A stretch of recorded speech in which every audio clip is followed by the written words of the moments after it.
Hi, it's Mike with the Barbecue Depot.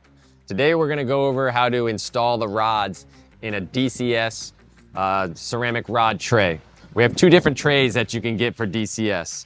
You have this narrow one here. You can get this in an aftermarket or a OEM part. This will fit a 27, a 36, 42, 48, I'm sorry. This grill, this one here is a little wider. It's for the 30-inch grills. This one also comes in an aftermarket or an OEM. So to put the rods in, you want to just get your rods. You want to slide them in the holes. You want to do this all the way through to the end, fill it up. And then usually the large tray that hits the 30-inch here, it usually doesn't take any tools. It's trying to just snap this little bracket in, holds the rods in, and then you just complete it and do it the same way. So the aftermarket's gonna be pretty much similar to that.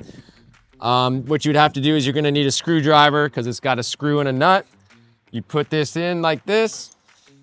You take your rods again, you put them in the little slots where they go, the designated slots. And again, you'll fill the whole tray up. And then what you'll do is you'll bring this little bracket here down.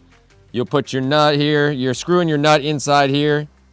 You'll attach it, and then you'll tighten it up with a screwdriver. So that's basically a very easy way to install these trays. Just make sure that the grill is off and it's not hot and everything's cool before you touch any parts. If you have any questions, you can contact the Barbecue Depot at 877-983-0451, or you can go to thebbqdepot.com for all your grilling needs. Thank you.